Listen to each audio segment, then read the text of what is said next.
2006 July 4న Midjil మండల ప్రజలు జెడ్పీటీసీగా తనను ఆశీర్వదించారని ఆనాడు మిడ్జిల్ ప్రజలు నాటిన మొక్క ఇవాళ పెద్ద వృక్షమైందని సీఎం రేవంత్ రెడ్డి అన్నారు. తన రాజకీయ ప్రస్థానంలో కీలకమైన మిడ్జిల్ ప్రజలకు రేవంత్ రెడ్డి కృతజ్ఞతలు తెలిపారు. తన రాజకీయ ప్రస్థానం 20 ఏళ్లు పూర్తయిన సందర్భంగా నాగర్ కర్నూలు జిల్లా మిడ్జిల్లో ఏర్పాటు చేసిన కృతజ్ఞతా సభలో పాల్గొని మాట్లాడారు. జెడ్పీటీసీగా సువర్ణాక్షరాలతో ఒక చరిత్రను లిఖించిన రోజు 2006 జూలై 4 అని గుర్తు చేశారు. ఆ రోజు అది నా గెలుపు కాదని అది మిడ్జిల్ ప్రజల గెలుపు అన్నారు. జెడ్పీటీసీగా స్వతంత్ర అభ్యర్థిగా పోటీ చేసిన నన్ను మిడ్జిల్ ప్రజలు హక్కున చేర్చుకున్నారని, నాది ఈ నియోజకవర్గం కాకపోయినా ఇక్కడి ప్రజలు నమ్మకంతో గెలిపించారన్నారు. ఆనాడు మీరు తీసుకున్న నిర్ణయం చాలా గొప్పదన్నారు. ఉరుములు ఉరిమినా పిడుగులు పడ్డా నన్ను కలిసేందుకు వచ్చారు అని అన్నారు. ప్రతి నెల మేము ఖర్చు పెడితే 10 ఏళ్లలో మీరు ఖర్చు పెట్టిందేందో లెక్కలు తేల్చండి. మొన్నటికి మొన్న మా జూపల్లి గారు సవాలు విసిరిండ్రు.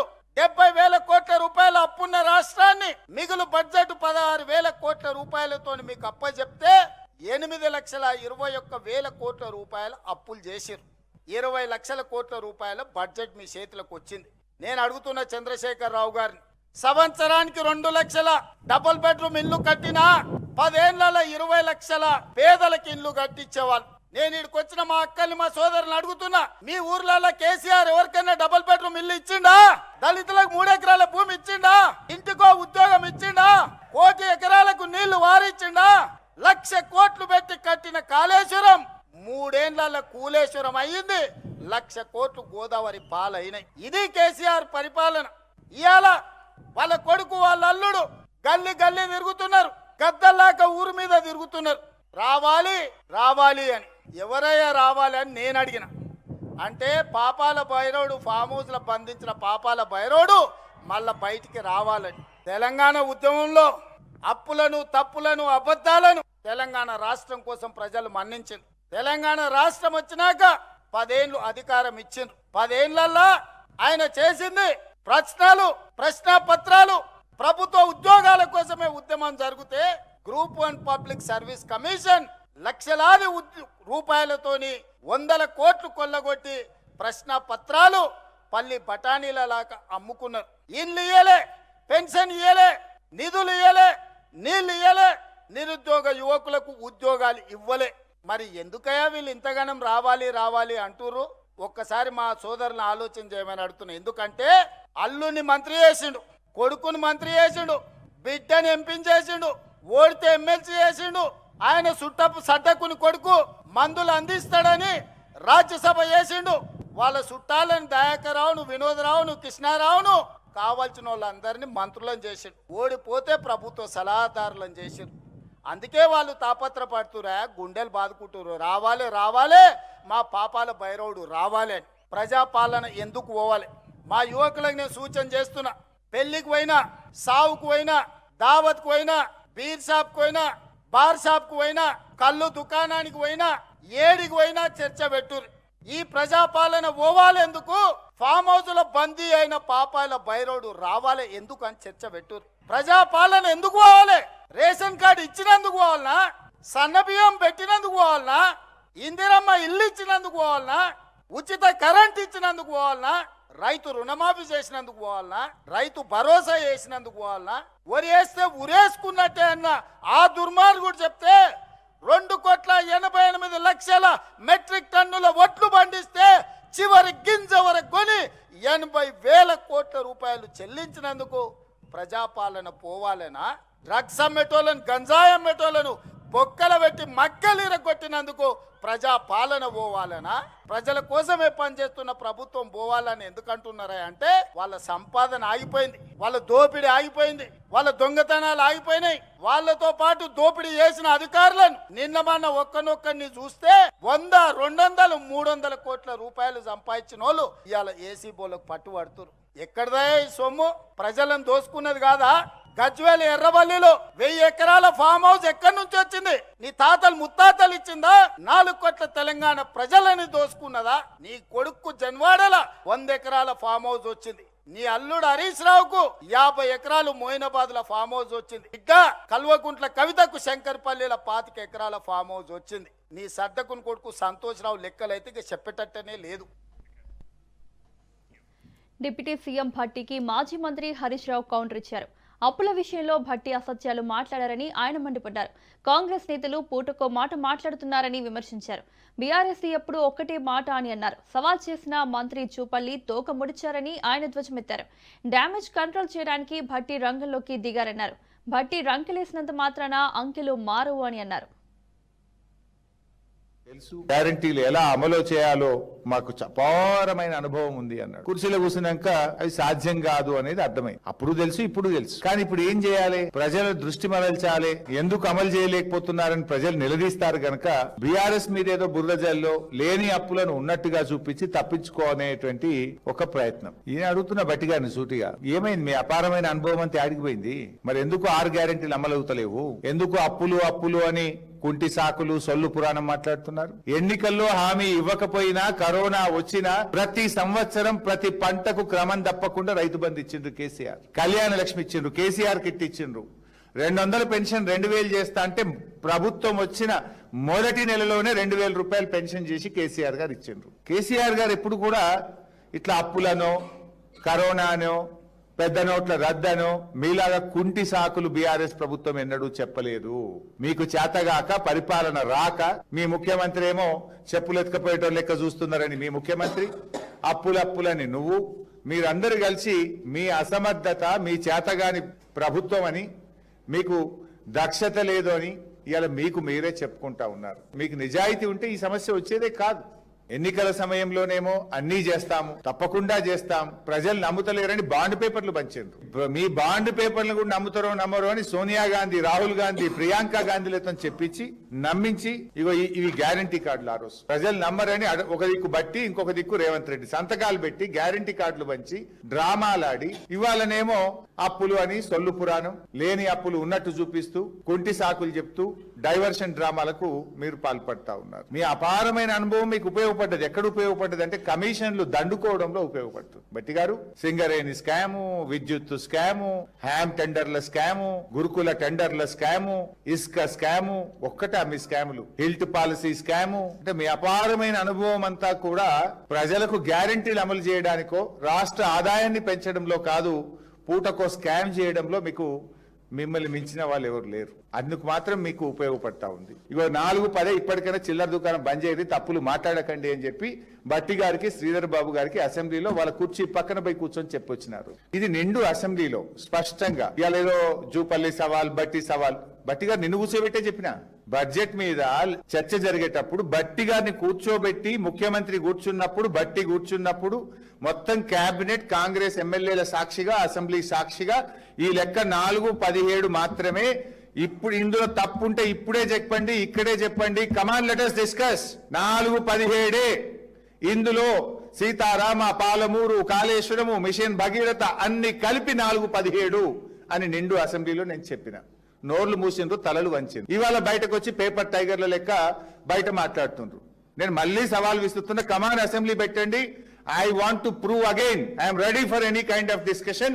మాట్లాడదాం అసెంబ్లీ సాక్షిగానే. అసెంబ్లీలో ఒక మాట, జూపల్లిది ఒక మాట, బట్టి గారిది ఒక మాట, పబ్లిక్ మీటింగ్ లో ఒక మాట, ప్రెస్ మీట్ లో ఒక మాట, పూటకో మాట. ఇక మీ ఇష్టం ఉన్నట్టు పెంచుతారా?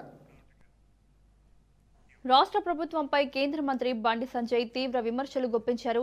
తెలంగాణ అభివృద్ధి అంతా కేంద్ర ప్రభుత్వం అందిస్తున్న నిధులతోనే జరుగుతోందని ఆయన స్పష్టం చేశారు. గతం, ప్రస్తుత ప్రభుత్వాలు అప్పులు, అవినీతి, అక్రమాలతో రాష్ట్రాన్ని తీవ్ర ఆర్థిక సంక్షోభంలోకి నెట్టాయని ఆరోపించారు. గ్రామాల అభివృద్ధి కోసం కేంద్రం విడుదల చేస్తున్న నిధులను రాష్ట్ర ప్రభుత్వం కరెంటు బిల్లులు, కార్మికుల జీతాల చెల్లింపులకు దారి మళ్లిస్తోందని మంత్రి మండిపడ్డారు. ఈ అప్పుల ఊబి నుంచి తెలంగాణ బయటపడాలంటే రాష్ట్రంలో డబుల్ ఇంజిన్ ప్రభుత్వం రావాల్సిన అవసరం ఉందన్నారు. ముఖ్యమంత్రి రేవంత్ రెడ్డి ప్రజలకిచ్చిన 6 గ్యారంటీలను తక్షణమే పూర్తిగా అమలు చేయాలని డిమాండ్ చేసిన బండి సంజయ్, రేవంత్ రెడ్డి ఒక ఫైటర్ గా రాజకీయాల్లోకి వచ్చారంటూ ఈ సందర్భంగా ఆయనకు శుభాకాంక్షలు తెలిపారు.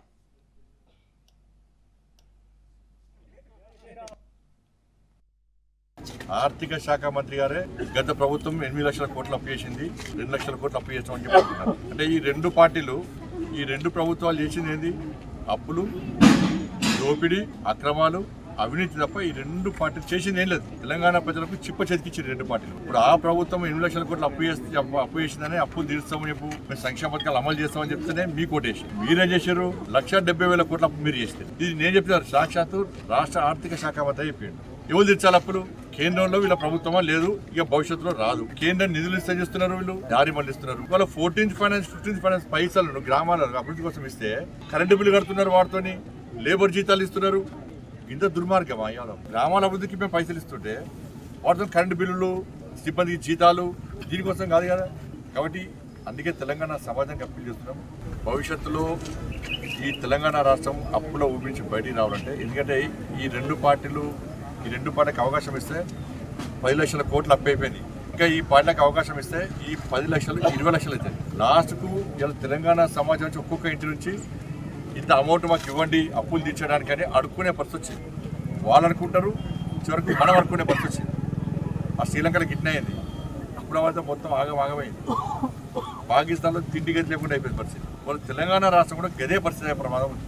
రాష్ట్ర ఆర్థిక మంత్రి ఆ 10 లక్షల కోట్ల అప్పులు ఉన్నాయని చెప్పంటే తెలంగాణ రాష్ట్రాన్ని కాపాడేదే ఎవరు? ఈ రెండు పార్టీలకు అవకాశం ఇచ్చారు. మళ్ళీ చెప్తాను, రెండు పార్టీలకు అవకాశం ఇచ్చారు.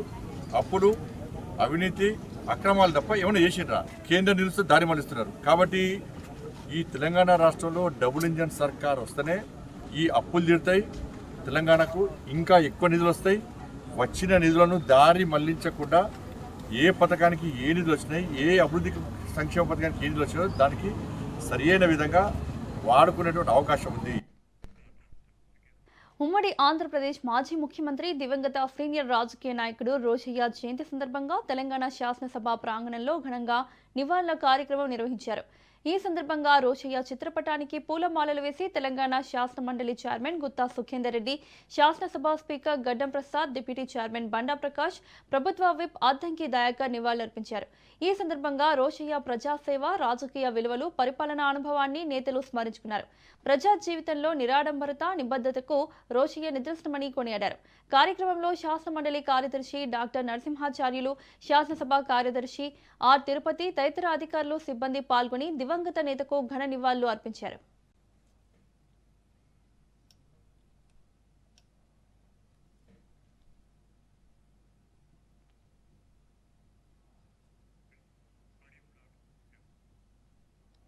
రాజన్న సిరిసిల్ల జిల్లా చందుర్తి మండలం మూడపల్లి గ్రామంలో ప్రతిష్టాత్మక young India integrated residential school నిర్మాణానికి శంకుస్థాపన జరిగింది. 200 కోట్ల వ్యయంతో చేపట్టనున్న ఈ ప్రాజెక్టుకు రాష్ట్ర ప్రభుత్వ విప్ వేములవాడ ఎమ్మెల్యే ఆది శ్రీనివాస్, జిల్లా కలెక్టర్ గరిమా అగర్వాల్తో కలిసి శంకుస్థాపన చేశారు. 18 ఎకరాల విస్తీర్ణంలో అత్యాధునిక సౌకర్యాలతో నిర్మించనున్న ఈ విద్యా సంస్థలో 2600 మంది విద్యార్థులకు వసతి కల్పించనున్నారు.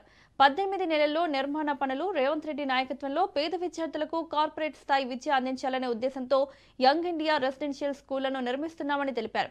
జిల్లాలో దాదాపు 1000 కోట్ల రూపాయల అభివృద్ధి పనులు కొనసాగుతున్నాయని, వేములవాడలో రోడ్డు విస్తరణ పనులు ప్రారంభించామని తెలిపారు.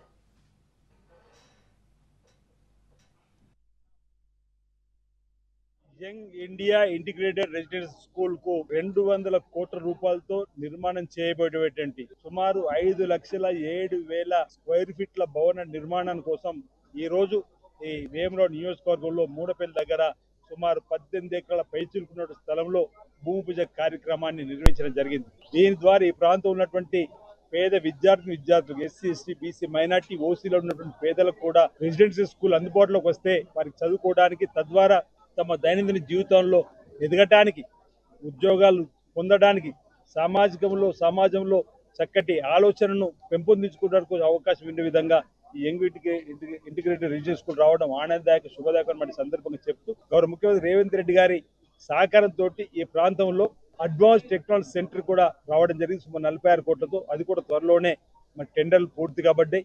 తదుపరి అంటే విద్యాలయాల అభివృద్ధితో పాటు ఈ ప్రాంతం ఉన్నటువంటి ఆధ్యాత్మికతను కూడా ముందుకు తీసుకునే క్రమంలో రాజన్న ఆలయానికి సుమారు ఇప్పటికే 150 కోట్లు వెచ్చించడం, 35-40% రాజన్న ఆలయ అభివృద్ధి పనులు కూడా జరుగుతా ఉన్నాయి. రోడ్డు వెడల్పు జరుగుతూ ఉంది 80 ఫీట్లది. అదేవిధంగా బ్రిడ్జి నిర్మాణాలకు సంబంధించి కూడా ఈరోజు నిధులు మంజూరు చేయడం పనులు జరుగుతూ ఉన్నాయి. రైతుల కోసం కలిగొడ సూరం ప్రాజెక్టు దగ్గర 45 కోట్ల 50 లక్షలు ఈరోజు భూ సేకరణ రైతులకు ఇచ్చేటువంటి దానికి కూడా నిధులు మంజూరు. అక్కడ కూడా ప్రాజెక్ట్ పనులు జరుగుతున్న క్రమంలో అన్ని వర్గాల ప్రజల అభివృద్ధి కోసం ప్రధానంగా రాజన్న సిరిసిల్ల జిల్లా కార్మిక ధార్మిక క్షేత్రంగా వెలుగొందుతున్న సందర్భంలో సిరిసిల్ల ఉన్నటువంటి నేతన్నలకు చేతి నిండా పలికనిపించడానికి కోసం ఈరోజు టీఆర్ఎస్ పార్టీ పేరు వివాదంపై ఎన్నికల సంఘం కీలక నిర్ణయం తీసుకుంది. పార్టీ పేరు కొనసాగించేందుకు వీల్లేదని స్పష్టం చేస్తూ టీఆర్ఎస్ పేరును మార్చాలని కవితకు ఈసీ లేఖ పంపింది. ఈ పేరుపై ప్రజల నుంచి అభ్యంతరాలు వచ్చాయని ఈసీ పేర్కొంటూ 15 రోజుల్లోగా 3 ప్రత్యామ్నాయ పేర్లు సమర్పించాలని ఆదేశించింది. లేకపోతే దరఖాస్తును క్లోజ్ చేస్తామని హెచ్చరించింది. ఇక ఈసీ నుంచి వచ్చిన 2 అభ్యంతరాలను ఇప్పటికే సమాధానమిచ్చామని కవిత తెలిపారు. అయితే కొత్త పేర్లు ఇవ్వబోమని, న్యాయ పోరాటానికి సిద్ధమని ఆమె స్పష్టం చేశారు. స్వాతంత్ర్య సమరయోధుడు మన్యం వీరుడు అల్లూరి సీతారామరాజు వర్ధంతి సందర్భంగా రాజకీయ నాయకులు, ప్రజాప్రతినిధులు ఘన నివాళులు అర్పించారు. స్వాతంత్ర చరిత్రలో అజరామమైన అధ్యాయంగా నిలిచిన మన్యం వీరుడు అల్లూరి సీతారామరాజు అని ఏపీ సీఎం చంద్రబాబు కొనియాడారు. గిరిజన హక్కులు, ఆత్మగౌరవ పరిరక్షణ కోసం ఎదురొడ్డి పోరాడి అపూర్వ సాహసాన్ని ప్రదర్శించిన మహనీయుడు అల్లూరి అని చంద్రబాబు శ్లాఘించారు.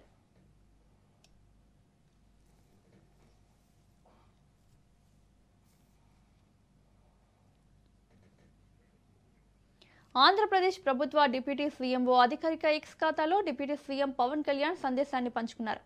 అల్లూరి సీతారామరాజు బ్రిటిష్ పాలనకు వ్యతిరేకంగా ఆదివాసీలు, గిరిజనులను చైతన్యవంతం చేసి స్వాతంత్ర ఉద్యమంలో కీలక పాత్ర పోషించారని పవన్ కొనియాడారు.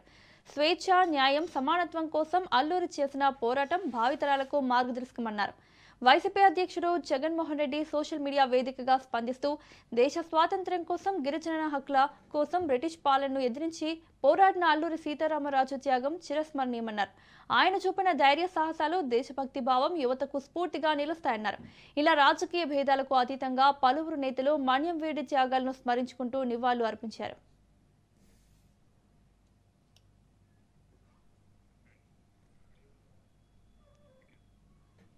రాయలసీమను వ్యవసాయ ఆధారిత పారిశ్రామిక హబ్గా మార్చి దిశగా ముఖ్యమంత్రి చంద్రబాబు కీలక అడుగులు వేశారు. రాయలసీమలో ఏకంగా 1,00,000 కోట్ల రూపాయలతో హార్టికల్చర్ హబ్ను ఏర్పాటు చేయనున్నట్లు సీఎం ప్రకటించారు. ఇందులో ప్రభుత్వ వాటా 40,000 కోట్లు కాగా ప్రైవేటు పెట్టుబడులు 60,000 కోట్లుగా ఉండనున్నాయి. ఇక తన సొంత నియోజకవర్గం కుప్పంను స్వర్ణ కుప్పంగా తీర్చిదిద్దడమే లక్ష్యమన్న చంద్రబాబు 2వ రోజు పర్యటనలో పలు అభివృద్ధి పనులకు శ్రీకారం చుట్టారు. ముఖ్యంగా 117 కోట్ల రూపాయలతో ఆధునిక బస్ స్టేషన్, డిపో నిర్మాణాలకు శంకుస్థాపన చేశారు. రాబోయే రోజుల్లో మన కరెంటు మనమే ఆర్టీసీ ఉత్పత్తి చేసుకుంటుంది. బస్సులన్నీ ఏసీ బస్సులు వస్తాయి. ఒక ఫేజ్ మేనర్ లో అన్ని మార్చేస్తాం. తిరుమల తిరుపతి దేవస్థానంలో మీరు చూస్తే 89.5% తిరుమల ప్రక్కనంతా ఉంది. దాని తర్వాత ఎక్కువ గ్రీన్ కవర్ ఉండేది మన కుప్పం నియోజకవర్గం. నేను మీ అందరికీ పిలిపిస్తున్నా, ప్రతి ఒక్కరూ ఇంటి దగ్గర చెట్లు పెట్టాలి. మీ పొలాల్లో హార్టికల్చర్ పంటలు వేయాలి. అడవుల్ని కాపాడుకోవాలి. పర్యావరణాన్ని మనం కాపాడితే పర్యావరణం మనల్ని కాపాడుతుంది. సముద్రంలోకి పోయే నీళ్లు రిజర్వాయర్లు నింపాం. పంటలు పండించుకున్న తర్వాత 65% రిజర్వాయర్లు నీళ్లున్నాయి. మీరందరికి కూడా గుర్తుపెట్టుకోవాలి, రాబోయే రోజుల్లో ఎవరైతే ప్రజలున్నారో మిమ్మల్ని అందరి ఆరోగ్య విషయాలన్నీ డిజిటల్ రికార్డ్స్ ద్వారా పెడతాం. నేను ఒకటి ఆలోచిస్తున్నాను, ప్రపంచంలో ఉండే మెడికల్ నాలెడ్జ్ని మీ ఆరోగ్యం కోసం మీ ఇంటికి తీసుకొచ్చే బాధ్యత ఈ ప్రభుత్వం తీసుకుంటామని కూడా మీ అందరికీ హామీ ఇస్తున్నా. స్వర్ణ యుగానికి నాంది స్వర్ణ కుప్పం అని కూడా మీకు తెలియజేస్తున్నా. వాళ్ళు చెప్తున్నారు కుప్పంలో కూడా గోల్డ్ ఎక్కువ వస్తుంది. ఇప్పుడు టెక్నాలజీ మారింది. తొందరలో మళ్ళీ కుప్పంలో కూడా గోల్డ్ ఉత్పత్తి చేసి స్వర్ణ కుప్పానికి నాంది పలకతాం. 5 సంవత్సరాలు రాష్ట్రాన్ని విధ్వంసం చేశారు. మన నియోజకవర్గం పైన కక్ష కట్టారు. ఆ రోజు మీరు చూశారు, ఇక్కడే హంద్రి నీవా నీళ్లు తెచ్చామని సినిమా సెట్టింగ్లు పెట్టారు. ట్రాక్టర్లో నీళ్లు తెచ్చి అక్కడ పోసి నీళ్లు వచ్చేసాయి, హంద్రి నీవా వచ్చేసింది అని మాయ మాటలు చెప్పి హెలికాప్టర్ ఎక్కి నీళ్లు ఇంకిపోతే మన వాళ్ళు పోయి కాలువల్లో దిగి వాళ్ళు చేసిన అరాచకాన్ని ఎక్స్పోజ్ చేసే పరిస్థితికి వచ్చారు. అంటే ఎలాంటి వ్యక్తులో మీరు ఒకసారి గుర్తుపెట్టుకోవాలి. నేను ఎప్పుడు కూడా హత్యలు చేయను, నా ప్రవృత్తి అది కాదు. నా జీవితంలో దానికి నేను పుట్టలేదు. అందుకే కొంతమంది అంటారు నువ్వు సౌమ్యుడివి, నువ్వు లాభం లేదు రాజకీయాలు. కానీ కాదు, నేను సౌమ్యుడిగానే ఉంటా. కానీ యాంటీ సోషల్ ఎలిమెంట్స్ పైన మాత్రం సింహ స్వప్నంగా ఉంటా. అది నా జీవితం, ఇది నా బాధ్యత. మర్యాదగా చెప్పా, ఫ్యాక్షన్ పోవాలని చెప్పా, ఉక్కు పాదంతో ముందుకెళ్ళా. వెళితే మా వాళ్ళు తప్పు చేస్తే కూడా జైల్లో పెట్టి మొత్తం ముఠా కక్షల్ని పూర్తిగా అణిచివేసిన పార్టీ తెలుగుదేశం పార్టీ. ఒకప్పుడు సినిమాలు తీసేవాళ్ళు, ఈ ముఠాల పైన డైలాగులు ఉండేటివి. ఇప్పుడు సినిమాలు తీసేవాళ్ళకు కూడా థీమ్ లేదు. ఎందుకంటే అప్పుడు వాస్తవం కాబట్టి సినిమా తీస్తే బ్రహ్మాండంగా చూసేవాళ్ళు. ఇప్పుడు అది కూడా లేదు. ఒకటే గుర్తుపెట్టుకోండి, సంఘ విద్రోహ శక్తులు ఎక్కడున్నా సింహ స్వప్నంగా ఉంటాను తప్ప వదిలిపెట్టను. అమరావతిలో క్రీడల అభివృద్ధికి ప్రభుత్వం భారీ ప్రణాళికలు రూపొందిస్తోంది. రాష్ట్రంలో world class sports centre of excellence ను జేఎస్డబ్ల్యూ సంస్థ సహకారంతో ఏర్పాటు చేయనున్నట్లు మంత్రి లోకేష్ వెల్లడించారు. కామన్వెల్త్ ఆసియా గేమ్స్ కు ఎంపికైన ఎలైట్ క్రీడాకారులతో ఆయన ఉండవల్లి నివాసంలో విందు సమావేశం నిర్వహించారు. ఈ సందర్భంగా రాష్ట్రంలో క్రీడల అభివృద్ధికి తీసుకోవాల్సిన చర్యలపై క్రీడాకారుల అభిప్రాయాలను స్వీకరించారు. క్రీడాకారుల శిక్షణ, మౌలిక సదుపాయాలు, కోచింగ్ వ్యవస్థపై ప్రభుత్వం ప్రత్యేక దృష్టి సారిస్తున్నట్లు మంత్రి తెలిపారు. అంతర్జాతీయ స్థాయి కోచ్లను తీసుకువచ్చి సెంటర్ ఆఫ్ ఎక్సలెన్స్ ఏర్పాటు చేస్తామని ఆయన హామీ ఇచ్చారు. అలాగే క్రీడాకారులను ప్రోత్సహించేందుకు ఇప్పటికే 3% రిజర్వేషన్ అమలు చేసినట్లు గుర్తు చేశారు. గ్రామ స్థాయి నుంచి రాష్ట్ర స్థాయి వరకు స్పోర్ట్స్ ఎకోసిస్టమ్ను అభివృద్ధి చేయడమే లక్ష్యమని తెలిపారు. ఈ ఏడాది ఆసియా, కామన్వెల్త్ గేమ్స్ కు ఎంపికైన 18 మంది అథ్లెట్ల శిక్షణ కోసం ప్రభుత్వం 2,23,00,000 రూపాయలు ఆర్థిక సాయం విడుదల చేసినట్లు అధికారులు తెలిపారు. వైసీపీని గొడ్డలి పార్టీగా సీఎం చంద్రబాబు సంబోధించడంపై మాజీ మంత్రి అంబటి రాంబాబు తీవ్ర స్థాయిలో కౌంటర్ ఇచ్చారు. తమది గొడ్డలి పార్టీ అయితే తెలుగుదేశం పార్టీని తడిగుడ్డల పార్టీగా ఆయన అభివర్ణించారు. విజయవాడ లాకప్ డెత్ ఉదంతంపై ప్రభుత్వంపై అంబటి రాంబాబు మండిపడ్డారు. సాయికృష్ణ మరణం వెనుక ఉన్న అనుమానాలను లేవనెత్తిన ఆయన మృతదేహాన్ని మాయం చేసేందుకు ప్రయత్నించారని ఆరోపించారు.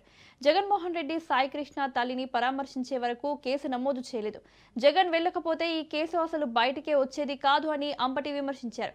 కేసులో వాస్తవాలు వెలుగులోకి రావాలంటే ఈ ఉదంతాన్ని సిబిఐకి అప్పగించాలని ఆయన డిమాండ్ చేశారు. ఏపీ రాజధాని అమరావతిపై అధికార ప్రతిపక్షాల మధ్య మాటల యుద్ధం తారాస్థాయికి చేరింది. అమరావతిని అప్పుల కుప్పగా మారుస్తున్నారని, భూములిచ్చిన రైతులను చంద్రబాబు సర్కార్ తీరని మోసం చేస్తోందని మాజీ మంత్రి పేర్ని నాని సంచలన ఆరోపణలు చేశారు. కేవలం ఆఫీసుల నిర్మాణం కోసమే 50,000 కోట్లు అప్పు తెస్తే రైతులకు ఏమిస్తారని ఆయన ప్రశ్నించారు. అమరావతిని సింగపూర్లా చేస్తామని చెప్పి చివరకు ఒక మున్సిపాలిటీగా మార్చేశారని విమర్శించారు. జగన్మోహన్ రెడ్డి అడిగే ప్రశ్నలకు సమాధానం చెప్పలేక మంత్రులు కేవలం తిట్లు, శాపనార్థాలకే పరిమితమవుతున్నారని మండిపడ్డారు. మావిగన్ అంటేనే కూటమి నేతలు వణికిపోతున్నారని, అమరావతిలో జరుగుతున్న అవినీతిని నిరూపించే దమ్ముందా అని సవాల్ విసిరారు.